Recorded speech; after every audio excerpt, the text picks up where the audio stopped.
আজকের আলোচনার বিষয়বস্তু নির্ধারণ করেছি ইসলামে নারীদের অধিকার এবং অধিকারের নামে পাশ্চাত্যের চাপিয়ে দেওয়া নারীবাদী এজেন্ডা। বুঝলেন? আগে বিষয়বস্তুটা বুঝতে হবে। ইসলামে নারীর অধিকার এবং বর্তমান সময়ে পশ্চিমাদের চাপিয়ে দেওয়া নারীর অধিকারের নামে পশ্চিমা এজেন্ডা, এটা হলো আজকের আলোচনার বিষয়। এই আলোচনাটা আমি আপনাদের সামনে এই বিষয়টা কেন টানলাম, সাম্প্রতিক বাংলাদেশে আপনারা যারা সচেতন নাগরিক একটু খোঁজ খবর রাখেন, বর্তমানে এই বিষয়টা বাংলাদেশের সবচাইতে আলোচিত সমালোচিত ইস্যু। বর্তমানে এই ইস্যুটা খুবই গুরুত্বপূর্ণ একটা বিষয়, আলোচিত সমালোচিত, বলা যায় যে টক অফ দ্য কান্ট্রি। পুরো দেশের মধ্যে সকল দলমত এই বিষয় নিয়ে আলোচনা করতেছে। বর্তমানে যে সরকার, যে গভর্নমেন্ট বাংলাদেশে শাসন করতেছে, 5ই আগস্ট পরবর্তীতে জুলাই বিপ্লবের পরে শেখ হাসিনাকে উৎখাত করে নতুন যে গভর্নমেন্ট আসছে, ছাত্রদের আন্দোলনের মধ্য দিয়ে সকল দলের আন্দোলনের আলেম ওলামা ছাত্র জনতা শিক্ষক সকলে মিলে যে আন্দোলনে শ্রমিক কলামিস্ট বুদ্ধিজীবী সাংবাদিক লেখক সকলে মিলে যে আন্দোলন করে জালেম স্বৈরাচার হাসিনাকে হটিয়ে যে নতুন সরকার গঠন করা হয়েছে, এই সরকার একটা কথা প্রায়ই বলতেছে এবং এটা মোটামুটি সবাই শুনতেছে, সংস্কার সংস্কার। কথাটা কি? সংস্কার সংস্কার। এই কথাটা সবচাইতে বেশি এখন 5ই আগস্টের পরে শোনা যাচ্ছে, সংস্কার সংস্কার। আসলে আমরা অনেকে সংস্কার কি, আসলে বিষয়টা কি, এটা খায় না মাথায় দেয়, এটাই অনেকে বুঝি না। আমরা বিষয়টা অনেকেই সাধারণ জনগণ বুঝতে পারে না, কিন্তু জনগণ যখন দেখে সংস্কারের নামে ইসলাম বিরোধী কোনো কথাবার্তা চলে, তখন জনগণ মনে করে এই সংস্কার নামের ধোঁকাবাজি হলো আমেরিকা এবং পশ্চিমা এজেন্ডা বাংলাদেশে বাস্তবায়ন করা। আপনারা সংস্কারের কথা বলেছেন, আমাদেরকে বুঝিয়েছেন যে আওয়ামী লীগ বিগত 16 বছরে বাংলাদেশের প্রত্যেকটা সেক্টরে দলীয়করণ করেছে। এসপি ডিসি আমলা পুলিশ ওসি র্যাব সেনাবাহিনী সব জায়গায় কোর্ট আদালত সব জায়গায় আওয়ামী লীগ নিজেদের লোক বসাইছে। তো আমরা এখন সংস্কার করব। সংস্কার কি? সব জায়গা থেকে আওয়ামী লীগের লোকগুলোরে ছাঁটাই করব, নিরপেক্ষ দেশপ্রেমিক লোক বসাবো। এই হলো তাদের মূল কথা সংস্কারের। এইটা যতদিন সময় লাগবে এই লোকগুলোরে, আওয়ামী লীগের লোকগুলোরে ছাঁটাই করতে, এবং দেশের যারা যোগ্য মেধার ভিত্তিতে তারা চাকরি পাবে, তারপরেই আমরা এই সরকার চলে যাব। এই হলো সরকারের সংস্কারের নামের মূল কথা। কিন্তু 6টা সংস্কার কমিশন গঠন হয়েছে। কয়টা? 6টা সংস্কার কমিশন গঠন হয়েছে। এত কথা এত আলোচনা হয় নাই, কিন্তু নারীবাদী, আমি নারীবাদী বলতে পারতেছি না এদেরকে। ও বাবা, এটা কি ভলান্টিয়ার গিরি নাকি হুমকি ধমকি দেওয়া? হ্যাঁ বেটা, সন্ত্রাসী স্টাইলে হুমকি ধমকি দিয়ে ভলান্টিয়ার গিরি করে। আলোচনা করতেছি, বলছি না এখন আর ভলান্টিয়ার গিরি নাই। এই যে আপনাদের যন্ত্রণাগুলো ভাল লাগে না ভাই। এখন আপনারা এই যে এটার জন্য এটা সরাতো, এটা সরাই ফেল, এটা সরাও, 2-3 জন ধরেন এটা। এখন এটার জন্য দেখে না, এখন কেউ এর সামনে কেউ পিছনে যায়। তো আগে আপনাদেরকে বসতে বললাম না? এই সেলিব্রিটিজম আর ভাইরালিজম এইগুলো মাথা থেকে জায়গা ফেলেন। ভাইরাল বক্তা আসছে, একটু দেখি দেখি, এই চিন্তাটা বাদ দিয়ে জাতির চিন্তায় একটু কথাগুলো শুনবার চেষ্টা করেন। জাতিরে নিয়ে বড় ভয়াবহ ষড়যন্ত্র হচ্ছে প্রিয় ভাইরা আমার। তো এতদিন পর্যন্ত কোনো কথা হইল না, এতদিন পর্যন্ত কোনো কথা নাই, কিন্তু এখন কি শোনা যাচ্ছে? এই কথা হারিয়ে ফেলছি। এখন সংস্কার এই নারীবাদীরা এখন সংস্কারের নামে কিছু প্রস্তাবনা সরকারের কাছে উপস্থাপন করেছে। প্রস্তাবনাগুলো কি কি আমার লজ্জা শরমের মাথা খায়া কথাগুলো বলতে হবে আপনাদের কাছে। আজকে কিছু করার নাই ভাই, এ জাতিকে বুঝাতে হবে। এই যে এগুলো মাথার তলে দেয়, এগুলো কি পায়ের তলে দেয়? পরে এই যে ভিডিও হবে, ক্যামেরা হবে, পরে সব দোষ হুজুরের। আপনি যে ঠেলা পায়ের নিচে দিচ্ছেন এই দোষ আপনার নাই। এই আস্তে সব কথাই ঠিক। আচ্ছা এই শুনেন, আপনারা ঠিক না বললেও আমি যা কই আলহামদুলিল্লাহ ঠিকই কই, অতএব এত ঠিক বলার দরকার নেই। এগুলি সরান, আমি এই যে এনে পায়ে রাখছি সত্যি গন্ত বাবা, এগুলো মাথার নিচের বালিশ যদি হয় যে এই ইয়ার বালিশ, এই যে ইয়ার যেগুলো বসে ওগুলো হয় তাইলে ঠিক আছে, এগুলো তো মাথার বালিশ, সুপার বালিশ হইলে তাও ঠিক ছিল। আচ্ছা যাক, লাগবে না, এখানে খাটের নিচে আছে, পায়ে আছে, ওখানে পা রাখতেছি আমি। প্রিয় ভাইরা আমার, তো সংস্কারের নামে এই নারীবাদীরা এমন এমন বিষয় ঢুকাইছে যেগুলো বলতে সুস্থ স্বাভাবিক পরিবেশে লজ্জা লাগে, আমাদের লজ্জা লাগে, কিন্তু এদের তো লজ্জা নাই। এরা তো লজ্জা শরমের মাথা মোতা খায়া সব হইয়া গেছে বেহায়া। ওই যে কবির ভাষায় বলতে হয়, লজ্জা শরমের মাথা মোতা খেয়ে সব নারীগুলো হয়ে গেছে বেহায়া। এরা আসলে এই যারা কিনা এই কাজগুলো করতেছে, এরা চিৎকার চেঁচামেচি করে করে বলবে কি জানেন, নারী বিদ্বেষী, নারী বিদ্বেষী। আরে বদমাইশ, আমরা নারী বিদ্বেষী না, তোদের মতো নারীবাদী যারা কিনা পশ্চিমা এজেন্ডা বাস্তবায়ন করে আমাদের মা বোনদেরকে পতিতালয়ে নিয়া, আমাদের মা বোনদেরকে পতিতা হিসেবে স্বীকৃতি দিয়া সমাজ রাষ্ট্র ধ্বংস করতে চায়, এই সমস্ত নারীবাদী বদমাইশদের বিরুদ্ধে। আমরা কি নারী সমাজের বিরুদ্ধে? কি নাউজুবিল্লাহ, কি কথাবার্তা কয়। আমার মা নাই কয় না, আমি কি মা সারা জন্ম লইছি? হ্যাঁ, আপনি মা সারা জন্ম নিছেন, তা আমরা নারীদের বিরুদ্ধে কেমনে হব? নাউজুবিল্লাহ। মানে কথারও তো একটা কোনো সাইজ লাগবে, এই শয়তানগুলোর কথার কোনো সাইজ নেই। এরা পশ্চিমা এজেন্ডা আপনি না মানলেই আপনাকে চিৎকার করে বলবে এরা ইসলাম, এই মুসলমানরা, এই আলেমরা নারী বিদ্বেষী। ওরে শয়তানের দল, তোরা আমাদের মেয়েদেরকে, আমাদের মা বোনদেরকে পতিতালয়ে নিয়া স্বীকৃতির নামে পতিতা বানায়া অধিকারের কথা বইলা তোরা হয়ে যাস নারী প্রেমিক, আর আমরা আমাদের মা বোনদেরকে স্ত্রীর অধিকার দিয়া, মায়ের অধিকার দিয়া, বোনের অধিকার দিয়া আমরা হয়ে যাই নারী বিদ্বেষী। এর চাইতে বড় শয়তানি শয়তানেও মনে করতে পারে না। প্রিয় ভাইরা আমার, বন্ধুগণ আমার, তা আজকে লজ্জা শরমের মাথা মুতা খায়া এই কথাগুলো বলতে হচ্ছে। আপনারা অনেকেই মানে বিষয়গুলো জানেন না, তো জানাইতে হবে উম্মতকে। এই দায়ী হিসেবে আমাদের দায়িত্ব হলো এই উম্মতকে সজাগ করা। একটা প্রস্তাবনা পেশ করছে, 1 নাম্বার প্রস্তাবনা, অনেকগুলো প্রস্তাবনার মধ্যে একটা প্রস্তাবনা হলো স্বামী এবং স্ত্রীর মধ্যে, মুরব্বীরা আমার মাফ করে দিয়েন, বলতে হচ্ছে আমাকে, ছোট ভাইরা আছে হয়তো, মা বোনরাও শুনবে, কিন্তু আমার কিছু করার নাই রে বাবা। রাষ্ট্রের সর্বোচ্চ পর্যায়ে এই বদমাইশ মহিলাগুলো প্রধান উপদেষ্টার সাথে সাক্ষাৎ করে এই প্রস্তাবনাগুলো দিয়েছে, এবং প্রধান উপদেষ্টা তার ভেরিফাইড ফেসবুকে সেগুলো প্রচার করেছে। তাইলে বুঝতে পারেন ষড়যন্ত্র কত গভীরে। হঠাৎ করে যদি এগুলো পাশ হয়ে যায়, পরে এই জাতি কি বলবে, হুজুররা কি করলো?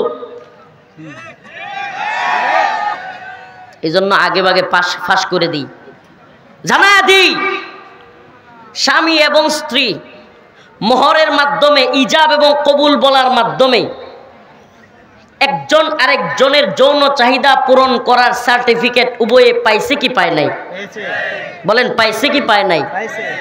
স্বামী এবং স্ত্রী, যেই মেয়েটা যেই ছেলেটা আজকে ইজাব কবুল বলছে, এই ছেলেটা এই মেয়েটা বিয়ে না কইরা সমাজে হাইটা হাইটা ঘুইরা যে কোনো একটা রুমে তালা মারলে বা রুমের ভিতরে দরজা লাগাইলে এলাকাবাসী ওদেরকে কি এরকম ভাবে করতে দিত নাকি পিটাইতো? কিন্তু দেখেন 3টা ইজাব কবুলের দ্বারা সুবহানাল্লাহ বৈধ পন্থায় বাবাও জানে, মাও জানে, স্বামী এবং স্ত্রী হিসেবে তারা ঘরে ঢুকতেছে, থাকতেছে। এইবার একটা আইন তারা তৈরি করতে চাচ্ছে যে স্বামী এবং স্ত্রী ভিতরে যা করবে এটা উভয়ের সম্মতিতে হইতে হবে। সাবধান, যদি কোনো সময় বউয়ে চিন্তা করে যে কেমন লাগতেছে বলতে, তবু বলতে হবে ফাকুলি ওয়াশরাবি ওয়াকররি আইনা। এই আয়াত থেকে বোঝা যায় যে অবশ্যই আমাদেরকে বলতে হবে। ওই যে ওয়ালাম ইয়ামসাসনি বাশার, হুজুরা বুঝবেন যে মরিয়ম আলাইহিস সালাম বলল যে ওয়ালাম ইয়ামসাসনি বাশার, আমারে তো কেউ স্পর্শই করে নাই, তাইলে আমার বাচ্চা হইব কেমনে? ওই যে যখন আয়েশা ফেরেশতা বলল মরিয়ম আলাইহিস সালামকে যে আপনার পেটে একটা সন্তান আসবে, তো ওই আয়াতের তাফসিরে গেলে অনেক কথা এমন আসে যেগুলো স্বাভাবিকভাবে বলতে একটু লজ্জা লাগে, কিন্তু কিছু করার নাই। কোরআন বলছে ওয়ালাম ইয়ামসাসনি বাশার, আমাকে স্পর্শ করে নাই, তাইলে আমার করতে কেমনে মেয়ে বাচ্চা হবে, ছেলে হবে? তো এই জন্য আমাকেও আজকে বলতে হচ্ছে। ওই ভিতরে কি করবে? যদি বউ মনে করেন কইলো যে আজকে আমি গোসল করতে পারবো না, রাতের বেলায় আমার গোসল করতে ইচ্ছা হচ্ছে না, সরো সরো, তাইলে আপনি যদি একটু কাচুমুচু কইরা বা যে কোনোভাবে ফুসলায়া ফাসলায়া বা একটু হালকা জোর কইরা রাজি করান, তাইলে আপনার নামে ধর্ষণের মামলা হবে। আছেন আপনি মাটিত? শয়তানিরও তো, শয়তানেও মনে হয় এদেরকে দেখে হাসে, শয়তানও আড়াল থেকে মনে হয় হাসে যে এই নারীবাদীরা থাকতে আমার আর দরকার নেই। শয়তান মনে মনে কি কয় যে এই বাংলাদেশে যেই নারীবাদীদেরকে আমি তৈরি করে দিছি, এদের থাকতে আমি শয়তানের আর কোনো কি নাই, কাজ নাই। আপনি চিন্তা করতেছেন যে ওই যে আপনি একটু যে কোনোভাবে দেখেন, যারা বিবাহিত তারা বুঝবেন, এখানে অনেক কিছু হয়, তো ওই জায়গায় যদি একটু জোরাজুরি করছেন বা কিছু একটা হয়েছে রাগ কইরা, বউয়ে যদি গিয়া বলে কোর্টে যে আমারে জোরপূর্বক এই কাজে রাজি করাইছে, আমি ধর্ষণের মামলা করতে চাই, সে মামলা করতে পারবে। নতুন প্রস্তাবনা অনুযায়ী, রাষ্ট্রের নতুন প্রস্তাবনা আইন অনুযায়ী যদি এটা পাশ হয়, তাইলে ওই স্ত্রী মামলা করতে পারবে আপনার নামে ধর্ষণের। আচ্ছা, আমার একটা প্রশ্ন করি আপনাদেরকে, আপনারা কি উইরা পড়ছেন নাকি? এটা আমি কোনো বানায় কথা বলছি না। অনেকে মনে করতে পারে হুজুরে কোন কি হয়, এটাই সত্য, এটাই সত্য, এবং এটা প্রধান উপদেষ্টার কাছে চলে গেছে। আপনি কোন দেশে আছেন? এবার শুনেন, আমি একটা প্রশ্ন করি। আচ্ছা, এবার কোর্টে মনে করেন একটা মামলা গেল, মামলা একটা কোর্টে গেল, উপস্থাপন হলো, স্ত্রী বলতেছে আমাকে জোরপূর্বক করা হয়েছে, কিন্তু স্বামী বলতেছে না আমি জোর করি নাই। এখন আমার প্রশ্ন, আদালত কেমনে প্রমাণ করবে সাক্ষীকে যে জোর করছে কি করে নাই? আশ্চর্য না? এটা তো একটা মানে হাস্যকর কথা যে আপনি কিভাবে প্রমাণ করবেন? তাইলে তো আল্লাহ না করুক সিসি ক্যামেরা লাগাইতে হইব, সিসি ক্যামেরা লাগাইতে হবে, আর না হলে খাটের নিচে দুই একটা সাক্ষী রাখতে হবে। এই নারীবাদীদেরকে রেখে দিবেন খাটের নিচে, খাট ভাঙ্গা পড়লে যাতে নাকে দম বন্ধ হয়ে যায়। শয়তানের বাচ্চারা, খাট ভেঙে পড়লে যেন এগুলোর একবারে নাক সেপটে গিয়ে আর জীবনে সাক্ষ্য দেওয়ার দরকার নেই। এত শয়তানের দল। প্রিয় ভাইরা আমার, বন্ধুগণ আমার, প্রিয় মা বোনেরা, শয়তানি এমন পর্যায়ে গিয়ে পৌঁছাইছে, কয়েকদিন আগে হাসিনার বিরুদ্ধে আন্দোলন করা লাগছে। হাসিনা ভারতের গোলামি করছে, আর যত ইচ্ছা ইসলাম বিরোধী আইন, ইসলাম বিরোধী নীতিমালা তৈরি করছে। এখন আপনারাও যদি একই গান একই বাজনা বাজান, কেউ ভারতের গোলামি করে ইসলাম বিদ্বেষী আইন তৈরি করে, কেউ আমেরিকার গোলামি করে ইসলাম বিদ্বেষী আইন তৈরি করে, তাহলে একটা কথা আপনাদেরকে স্পষ্ট ভাষায় বলে দিতে চাই, হাসিনা তো ভারত কাছে ছিল, পালাইতে পারছে। আপনারা এদেশে ইসলাম বিরোধী আইন করে আমেরিকা যাওয়ার সময় পাবেন না।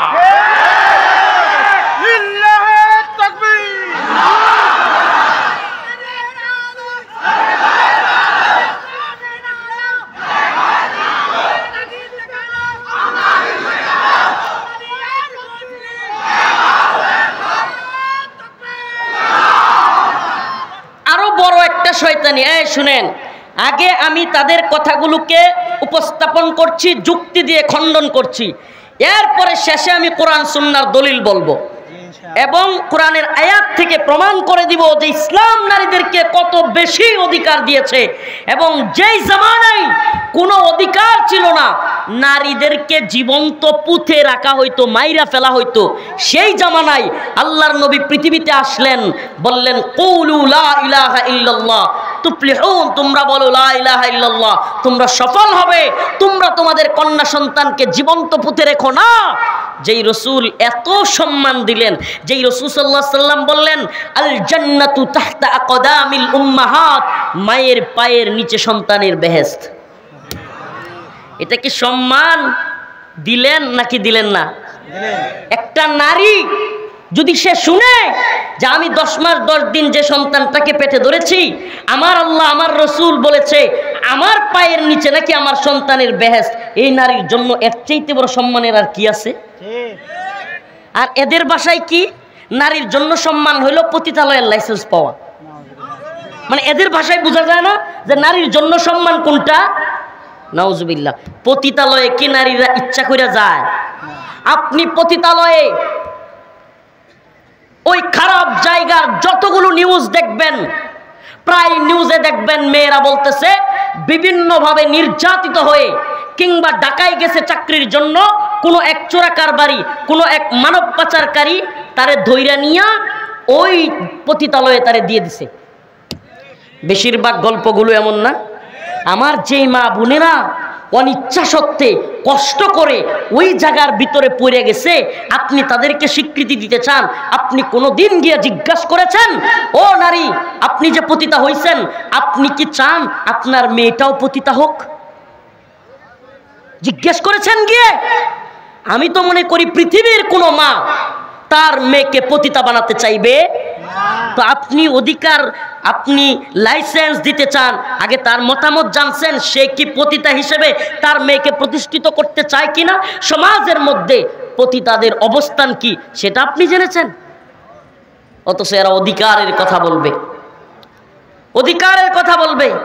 এবং কি দেখেন, এটা সুন্দর একটা সূক্ষ্ম একটা ইয়া তৈরি করছে, মায়াজাল তৈরি করছে, এবং একটা মানুষের মধ্যে যেন সিম্পেথি তৈরি হয়, একটা দুর্বলতা তৈরি হয়।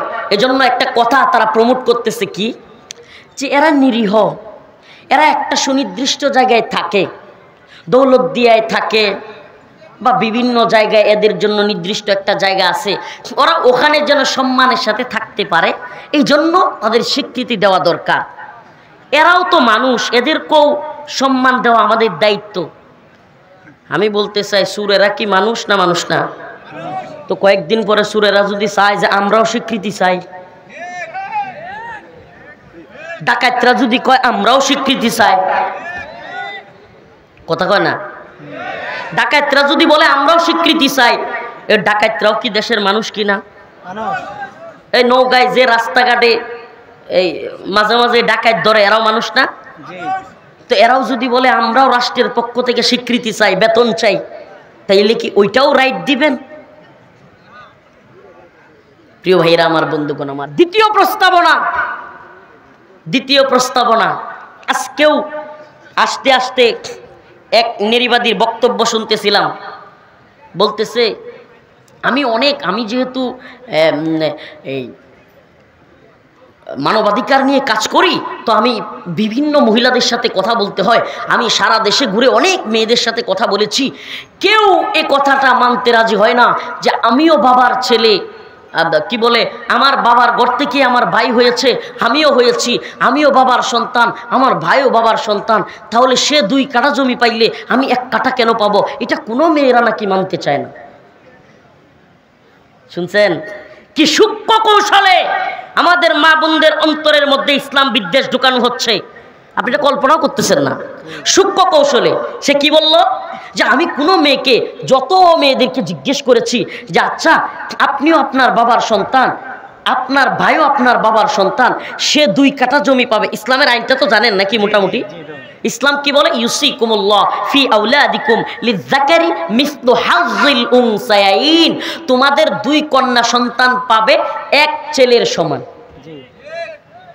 বলে আমরা জীবনেও কোনোদিন কোনো মেয়েকে দেখি নাই এই আইনে খুশি, মানে এই আইনটা চেঞ্জ করা দরকার। নাউজুবিল্লাহ। আমি বলতে চাই, জিজ্ঞেস করতে চাই, মোহরের সময় 10 লাখ চান কেন? তাইলে মোহরের সময় জীবনে কোনোদিন কোনো মেয়েরে জিজ্ঞেস করছেন যে আচ্ছা স্বামী 10 লাখ দিতেছে, তুমিও আরো 10 লাখ দেও? কথা কয় না? স্বামী 10 লাখ তোমাকে দিচ্ছে, 5 লাখ তোমাকে দিচ্ছে, ঠিক আছে, আমারও তো দায়িত্ব আছে, সবসময় ছেলেরা দিবে কেন?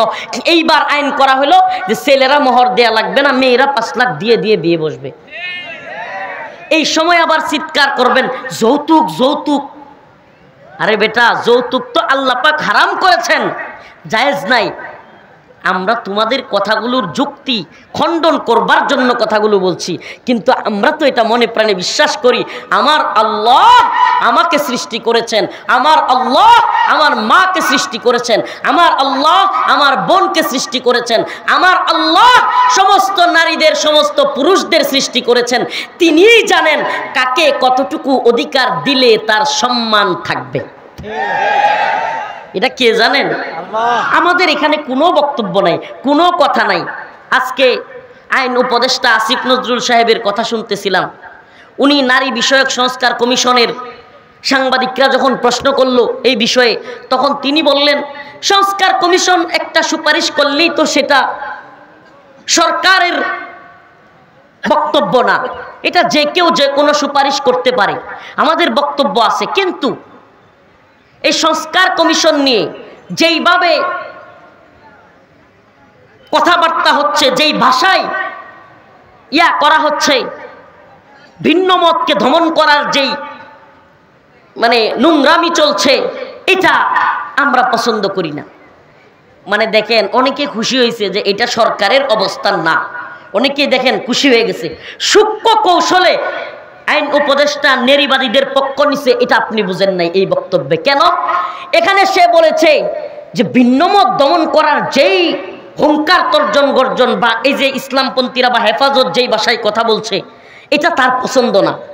আমি বলতে চাই, ভিন্নমত বলতে আপনি কি বুঝালেন? ইসলাম বিদ্বেষী মতকে আমার পছন্দ করতে হবে, ইসলাম বিদ্বেষী মতকে আমার বাহবা জানাইতে হবে, কিংবা চুপ থাকতে হবে? আরে আপনারা তো চানই ওইটা, যে ইসলামপন্থীরা আপনাদের যে কোনো কাজে চুপ থাকুক, তাইলে মজা কইরা আপনারা সেই আইনগুলো তৈরি করতে পারবেন। প্রিয় ভাইরা আমার, কষ্ট পাচ্ছেন? আমাকে বলেন, নারী পুরুষ সমান অধিকার অর্থাৎ সমবন্টন, এটা হলো নারীবাদীদের স্লোগান। আমি আমাদের মা বোনদের কাছে জানতে চাই, নারীরা কি কোনো কাজে পুরুষদের সমান পারবে? একটা বাসের মধ্যে 100 যাত্রী উঠবে, 90টা পুরুষ থাকলে 10টা মহিলা কি ওই 90টা পুরুষকে ধাক্কাধাক্কি করে সেখানে উঠতে পারবে? এই জন্য বাসের মধ্যে দেখবেন মহিলাদের আলাদা আসন আছে, আছে না নাই? তো আমাকে বলেন, মহিলাদের আসন আপনি কেন রাখলেন? যদি আপনি নারীবাদী হয়ে থাকেন, আপনি তো ঠেল্লা ঠুল্লা ধাক্কায় উঠবেন আপনি, তো মহিলাদের আসন কেন রাখলেন? আপনাকে জিজ্ঞেস করতে চাই, সংসদের ভিতরেও নারীদের জন্য আসন কেন রাখলেন? সংরক্ষিত মহিলা আসন কেন রাখলেন? দেখেন, আমরা এগুলো আসলে এটার এই গণতন্ত্রে বিশ্বাস করি না, কিন্তু উদাহরণ বোঝানোর জন্য বলছি। এই সংরক্ষিত আসন রাখলেন, নারীদের জন্য ট্রেনে আলাদা সিট রাখলেন, আসলে এগুলো দরকার। কারণ আল্লাহ পাক নারীদেরকে সৃষ্টি করেছেন নরম এবং কোমলীয়তা দিয়ে। কথা বলেন না? তারা কোমল হবে, নরম হবে, ঘরে থাকবে, তারা সন্তানকে লালন পালন করবে, সন্তান জন্ম দিবে, এবং সেই সন্তান মায়ের শিক্ষা পেয়ে বড় হবে। যেই সন্তানের মা যত বেশি বড় থাকে, যেই সন্তানের মা যত বেশি সন্তানকে সময় দেয়, সেই সন্তান সবচাইতে বেশি ভালো হয়। লিখে রাখেন। আর যেই মা ওই যে বেড়ানির লোকে ঘুরে ঘুরে চাকরি করে, মনে কষ্ট নেবেন না মা বোনেরা, দেখা দেখি হয়, স্বামীর প্রতি ভালো লাগা ভালোবাসা থাকে না, সন্তানকে সময় দেয় না, আর দিন শেষে ওই ছেলে যায় কিশোর গ্যাংয়ে যোগ দেয়। ছেলেরা তো সময়ই দেয় নাই, ছেলেরা তো ভালো মানুষ বানায় নাই, আদব কায়দা শিখায় নাই, ভদ্রতা শিখায় নাই, ফালায় রাখছে। স্কুল কলেজে গেছে, যেমনে মন চায় এমনি করছে, নেশা করছে। বাপেও চাকরি করে, মাও চাকরি করে, ছেলেরে দেখার সময় নাই, লালন পালনের সময় নাই। ছেলেও যেমনে মন চায় বড় হয়েছে। দিন শেষে ওই ছেলে কার সাথে ঘুরছে, কার সাথে চলছে, নেশাগ্রস্ত হয়েছে। নেশার টাকার জন্য এইবার অস্ত্র হাতে তুলে নিছে। এলাকায় 15-20টা মিলা কিশোর গ্যাং চালু করছে। কথাগুলো কি বুঝতেছেন? সমাজের বাস্তবতা আছে না নাই? প্রিয় ভাইরা আমার, বন্ধুগণ আমার, আপনি সমান অধিকারের কথা বলবেন, আমি বলি শুনেন, সমান অধিকার আর সুষম বন্টন এক জিনিস না। সুষম বন্টন কি? সমান অধিকার কি? সমান অধিকার মানে হলো, হুজুর, এই যে বাবরি হুজুর, মনে করেন এই হুজুর আর আমি, আমাদের দুইজনকে দাওয়াত দিল এই পাগড়িওয়ালা হুজুর। হুজুর আমাদেরকে দাওয়াত দিছে বাড়িতে, হুজুর মনে করেন দিছেন, খাইতে যাবো।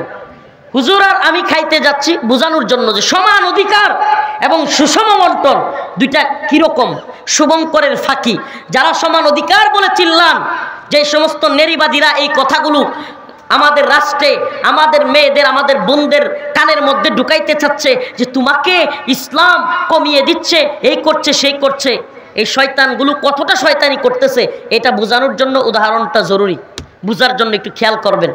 আমাকে, হুজুরকে, দুইজনকে দাওয়াত দিছে, হুজুর মনে কষ্ট নিয়েন না, এটা বোঝানোর জন্য জাস্ট। হুজুর দাওয়াত দিছে, আমরা দুইজনই হুজুরের বাড়িতে গেলাম খাওয়ার জন্য। এবার হুজুর করছে কি, আমাদের দুইজনকে সমান অধিকার দিছে। সমান অধিকার কি? মনে করেন উদাহরণস্বরূপ আমি খাইতে পারি 1 পোয়া চালের ভাত। 1 পোয়া বুঝেন?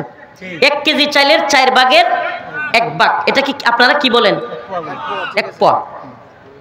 ওই হুজুর উনি মনে করেন একটু মোটাকাটা মানুষ, আমার চাইতে বড় সড়ো মানুষ, হুজুর আধা কেজি খাইতে পারে। 2 পোয়া খাইতে পারেন?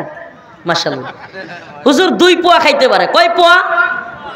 এই কথা শুনেন, আমি খাইতে পারি 1 পোয়া, হুজুর খাইতে পারে হাফ কেজি, 2 পোয়া। এখন আমরা দুইজনই হুজুরের বাড়িতে দাওয়াত খাইতে গেছি। হুজুর কয় আপনারা যেহেতু দুইজন আমার অতিথি, আপনাদের দুইজনকে আমি সমান অধিকার দিলাম। হুজুর বললেন আপনারও খাইতে হবে হাফ কেজি, উনারও খাইতে হবে হাফ কেজি।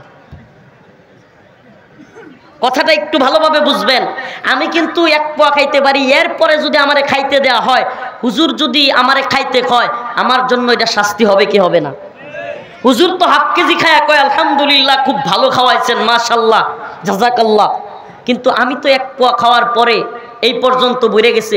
এখন হুজুর মনে করেন আয়সা বলল আমি সমান অধিকারে বিশ্বাসী, রফিকুল ইসলাম মাদানী সাহেব খাইয়া যাইতে হবে, আজকে ছাড়বো না। এখন আমারে বলেন 1 পোয়া খাইতে যদি আমারে দেয়, এটা আমার জন্য কি রহমত না শাস্তি? এই দাওয়াত আমার জন্য কি ভালো লাগা নাকি শাস্তি হবে? উনি কিন্তু ঠিকই খায়া একবারে পান টান খায়া খিলাল কইরা আরামে ঘুরতেছে, কিন্তু আমার 1 পোয়া খাওয়ার কোনো টেম্পার নাই। খাইতে পারবো আরেকবার 6-7 ঘন্টা পরে, আরেকবার খাবারের সময় আসলে।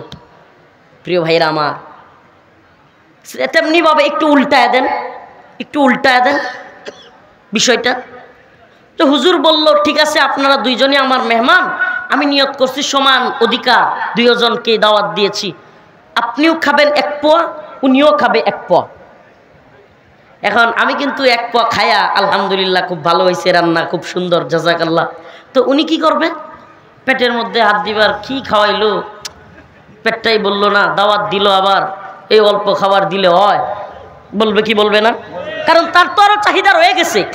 আচ্ছা আমাকে বলেন, বাহ্যিকভাবে দেখতে সমান অধিকার, সমান অধিকার, সবাই সমান পাবে, কেউ খাবে তো কেউ খাবে না, তা হবে না, তা হবে না, স্লোগান তো শুনতে খুব ভালোই লাগে।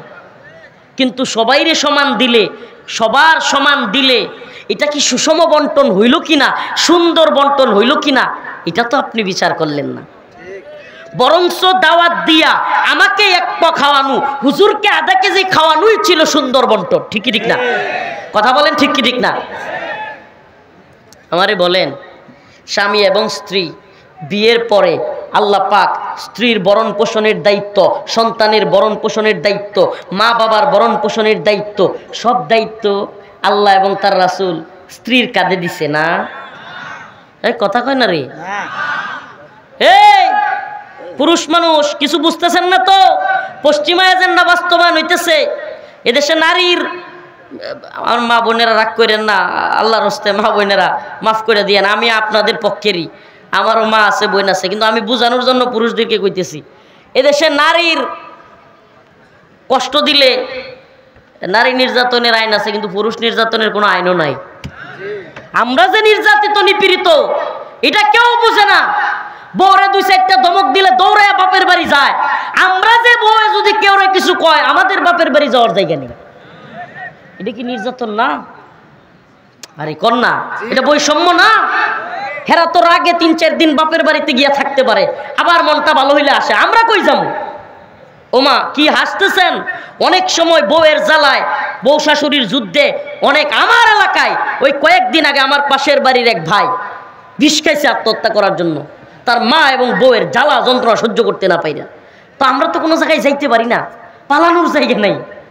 বউ তো রাগ করে কই জায়গা? বাপের বাড়ি। আমার বাপের বাড়িও জনের জায়গা নেই। এটা দুষ্টামি করতেছি না, এটা বলার জন্য বললাম, এটা জাস্ট। কিন্তু আসল বিষয়টা কি? আসল বিষয়টা হলো আল্লাহ পাক যাকে যেভাবে থাকতে বলেছেন, আল্লাহ পাক যাকে যে অধিকার দিয়েছেন, সেটাই হলো সবচাইতে সুন্দর বন্টন। কেন? আবারও বলছি, বিয়ের পরে স্ত্রী তার ভরণ পোষণ, স্নো, পাউডার, আইব্রু, এইটা সেইটা, মাথার তেল, নুপুর, ভাত, কাপড়, শাড়ি, পাশের বাড়ির বাবিরটার চাইতে নিজেরটা কম হইলে তো ঘরে অশান্তি, কত কিছু লাগে। কি লাগে না? কথা কন না? প্রিয় ভাইরা আমার, এই সব দায়িত্ব কার? বুঝা কয়েন কার? ইসলাম কাকে দিয়েছে এই দায়িত্ব? ওই সংসারের সন্তান হইলে সন্তানের ভরণ পোষণের দায়িত্ব কার? মেয়ে হইলে ভরণ পোষণের দায়িত্ব কার? ছেলেটাকে বিয়ে করাইলে বিয়ের খরচ দেওয়ার দায়িত্ব কার? মেয়েটাকে বিয়ে দিলে মেয়ে বিয়ে দেওয়ার খরচের দায়িত্ব কার? মা অসুস্থ হয়েছে, বাবা অসুস্থ হয়েছে, সেই খরচ চালানোর দায়িত্ব কার? সব দায়িত্ব একজনের। তাইলে আল্লাহ তো জানতো। আর এইদিকে এই লোক সম্পদ একটু বেশি পাইছে, এটা দেখতেছেন, খরচও যে সব তার, এটা দেখেন না? এটা দেখেন না? আবার স্ত্রী তো খালি বাপের বাড়িরটা পায় না, স্বামীর অংশও পায়। কথা কন না? সমস্যা কোন জায়গায়? এইবার আমাদের মা বোনদের পক্ষে 2-1টা কথা বলি, নাইলে রাগ করবে তারা। সমস্যাটা কোন জায়গায় দেখেন? এই নারীবাদীরা সমান অধিকার বলে চিল্লায়, অথচ বাংলাদেশে আল্লাহ এবং তার রাসূল যতটুকু বলেছে, কোরআন যতটুকু একটা মেয়েকে দিতে বলেছে, সেই ততটুকু হক, সেই ততটুকু ওয়ারিশ বর্তমান বাংলাদেশে অধিকাংশ মানুষ তার বোনকে, তার মেয়েকে দেয় না। এটা নিয়ে কথা কয় না, এতটুকু অধিকারই দেয় না। এটা একটা বড় শয়তানি। একটা মেয়ে তার বিয়ের পরে বাবার ঘর থেকে অর্ধেক সম্পত্তি, ছেলের অর্ধেক পাওয়ার কথা, সেটাই দেয় না। এই নারীবাদীরা এটা নিয়ে কোনো কথা বলছে না? এটা নিয়ে দেখবেন কথা বলে না। আমাদের মা বোনেরা অনেকভাবে নির্যাতিত হয়, নিপীড়িত হয়, এটা নিয়ে কখনো কথা বলছে? আমাদের মা বোনেরা বিভিন্ন ভার্সিটিতে, বিশ্ববিদ্যালয়ে, বিভিন্ন জায়গায় পর্দা করবার কারণে হেনস্থা হয়, এটা নিয়ে কোনো নারীবাদীরা কথা বলছে না? কলেজ ভার্সিটিগুলোতে পর্দা করবার কারণে হেনস্থার শিকার হয়, এটা নিয়ে কথা বলতে শুনবেন না। এরা চিৎকার করবে পর্দার বিরুদ্ধে, এরা চিৎকার করবে সমান অধিকারের কথা বলে। আর অনেকগুলো আইন এরা তৈরি করতে চাচ্ছে, এবং এরা বলতেছে বিবাহের যে আইনটা, হিজাব কবুলের যে সিস্টেমটা, এটা পুরোটা চেঞ্জ করে দিয়ে সকল ধর্মের জন্য এক আইন তৈরি করতে হবে। নাউজুবিল্লাহ বলেন। মানে ইসলামী আইন থাকতে পারবে না, সকল ধর্মের জন্য সমান একটা আইন তৈরি হবে, সেই আইনে চলতে হবে। আল্লাহ মাফ করুক, বলে না আমিন। যে আয়াতে কারিমা তিলাওয়াত করেছিলাম, এই আয়াতের আলোচনার দিকে যাই। আল্লাহ রাব্বুল আলামিন বলেন, মান আমিলা সালিহাম মিন যাকারিন আও উনসা ওয়া হুয়া মুমিন ফালানুহইয়ান্নাহু হায়াতান তাইয়্যিবা وَلَنَجْزِيَنَّهُمْ أَجْرَهُمْ بِأَحْسَنِ مَا كَانُوا يَعْمَلُونَ। আল্লাহ রাব্বুল আলামিন বলেন, মান আমিলা সালিহাম মিন যাকারিন আও উনসা ওয়া হুয়া মুমিন, তোমাদের মধ্য হতে মুমিন নারী হোক কিংবা পুরুষ হোক, যদি নারীও হয় কিংবা পুরুষ হয়, ফালানুহিয়ান্নাহু হায়াতান তাইয়্যিবা, যদি সে নেক আমল করে, ভালো কাজ করে, নেক আমল এবং ভালো কাজ করবার জন্য আল্লাহ বলেন ফালানুহিয়ান্নাহু হায়াতান তাইয়্যিবা, আমি তার জন্য উত্তম হায়াত দান করব। আল্লাহ রাব্বুল আলামিন বলেন,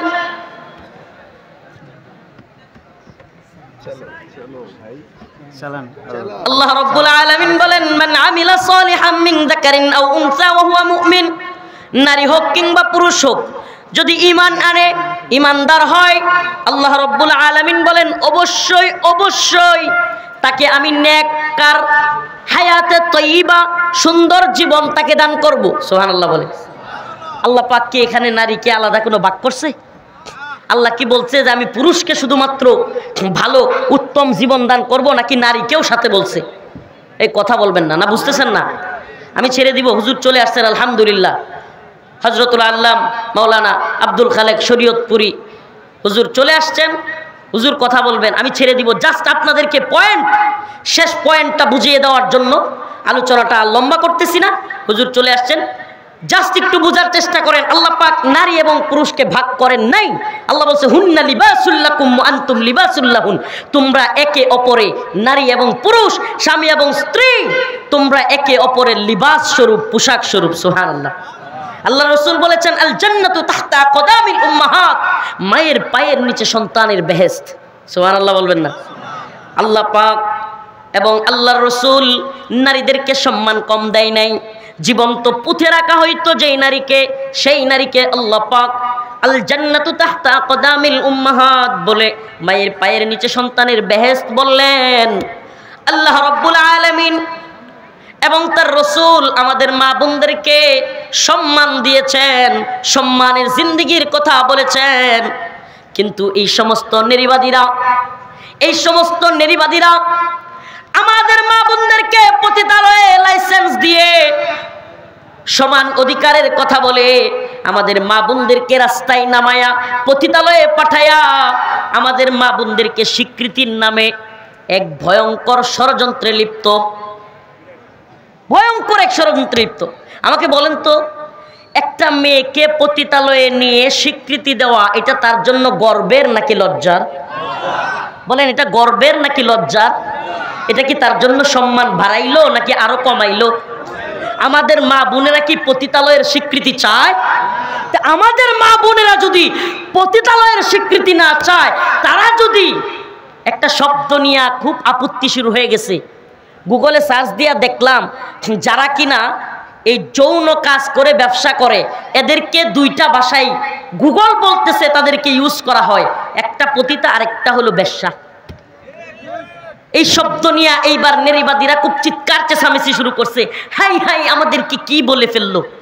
তো তোরা এই ব্যবসার কথা বলবি, এই ব্যবসার লাইসেন্সের পক্ষে কথা বলবি, এই ব্যবসাকে বাংলাদেশে প্রমোট করবার চক্রান্ত করবি। একবার কি বলে, অধিক বিবাহ করা যাবে না। এই সংস্কার কমিশন আবেদন করেছে, কি করা যাবে না? কথা বলেন না, কি করা যাবে না? একাধিক বিবাহ করা যাবে না। এটা আপনারা শুনেন নাই নাকি? 2 নাম্বার, স্ত্রীকে ফুসলায়া রাতের বেলায় একটু একটু জোর করাও যাবে না, ধর্ষণের মামলা হয়ে যাবে। 1 নম্বরে একাধিক বিয়ে করা যাবে না, 2 নম্বরে স্ত্রীকেও একটু জোরাজুরি করতে পারবে না।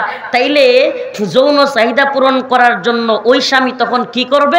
কয় রাস্তা তো আছেই, আমরা তো আছি 100 টাকা 200 টাকায়। ভাই আপনি বলেন না, আপনি হালকা জোরও করতে পারবেন না, স্ত্রীকে একটু বোঝানোর জন্য, খুশি করবার জন্য স্ত্রী আপনার নামে ধর্ষণের মামলা করে দিবে। আপনি একাধিক বিয়েও করতে পারবেন না। আল্লাহ যে আপনাকে যৌন ক্ষমতা দিয়েছে, এখন এটা পূরণ করবার জন্য আপনি কোথায় যাবেন? বলে ঠিক আছে আমরা তো ব্যবসা প্রতিষ্ঠান চালুই করছি। হাসতেছেন। এরা আমাদের সমাজকে, এরা আমাদের রাষ্ট্রকে, এরা আমাদের ইসলামকে ধ্বংস করবার প্ল্যান করেছে। কেন? কারণ আপনি যদি পারিবারিক সিস্টেমটাকে চেঞ্জ করে দিতে পারেন, পারিবারিক সিস্টেমে যখন একটু জোর জবরদস্তি হইলেই, আরে আপনি মনে করেন ভিন্ন কারণে পর্দা করে নাই, একটু মারতে নিছেন, পর্দা করে না, আপনার বউ আপনার কথা শুনে না, বাবার সাথে খারাপ ব্যবহার করে, একটু শাসন করতে নিছেন, এইবার বউ গিয়া দৌড়ে গিয়া আদালতে কইল যে আমারে রাত্রে জোর কইরা কাজ করছে, ধর্ষণের মামলা করেন, মামলা কিন্তু হয়ে যাবে এই আইন অনুযায়ী, বর্তমান আইন অনুযায়ী। কোন কাজ কিন্তু এটা ঘটে নাই, ঘটছে কি সে খারাপ আচরণ করছে, ঘটছে কি সে পর্দা করে না, ঘটছে কি যে বাবা মারে পর্যন্ত হয়তো পিটাইছে, এমন বউ আছে না নাই? তো আপনি কিছুই বলতে পারবেন না, কেন? সে বলবে আমাকে দর্শন করছে। দর্শনের সংজ্ঞা কি? দর্শন হইল স্বামী হোক আর যেই হোক, জোর কইরা করা যাবে না, সর্বোচ্চ সে যখন অনুমতি দিবে তাইলেই করতে হবে। প্রিয় ভাইরা আমার, বন্ধুগণ আমার, এক ভয়ঙ্কর চক্রান্ত। আমরা আগেও বলেছি, আবার বলছি, আমরা পাকিস্তানের গোলামি মানি নেই, আমরা ইন্ডিয়ার গোলামি মানি নাই। আওয়ামী লীগ এবং হাসিনা ভারতের গোলামি করতে গিয়া বাংলাদেশে ইসলাম বিরোধী আইন প্রণয়ন করতে চেয়েছিল, আমরা দিল্লির গোলামকে দিল্লি পাঠিয়েছি। যদি কেউ আমেরিকার গোলামি করতে চায়, বাংলার জমিনে ইসলাম বিদ্বেষী আইন তৈরি করে চায়, দিল্লির গোলামকে লাঠি দিয়া যেমন বিদায় করেছি, আমেরিকার গোলামকেও আমেরিকায় পাঠানো হবে। বাংলার জমিনে ইসলাম বিদ্বেষী তৎপরতা চলতে দেওয়া হবে না।